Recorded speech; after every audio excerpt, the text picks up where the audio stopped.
So if you want to succeed at marketing, it really breaks down into 3 systems. One system to acquire contacts, one system to nurture contacts, and then one system to convert contacts. Often in digital, when we're talking about nurture, we're talking about building engagement. Have you got part of your marketing plan that is looking at building your audience, whether that's digital ads, whether that's going out physically to events and collecting data? How are you actually growing that? And once you've worked out that system, it's about thinking, how do you create a content engine that will always continually provide value to those people, building trust with your product and trust with your brand, but getting them into a position where they're ready to make a purchase. And then finally converting, do you actually have enough asks when you've nurtured people and engaged people to ensure that they know what it is that you want them to do and the action that they want to take. The other thing that looks like often is a Catherine wheel, so the firework. So you have people entering into a system, and then you have content that is keeping them in that system, providing them value and building up that affinity. But along the way, you want to be creating sparks or calls to action off of that central wheel, if you like.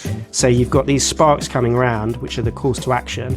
So then you have, how do you acquire people? How do you nurture people? And then how do you create opportunities for them to take action with your brand? If you split it down into those 3 systems, you can then make sure that each one of those is pulling its weight. And if one of them's underperforming, focus on that one in particular to make sure that ultimately you get the results that you want to see.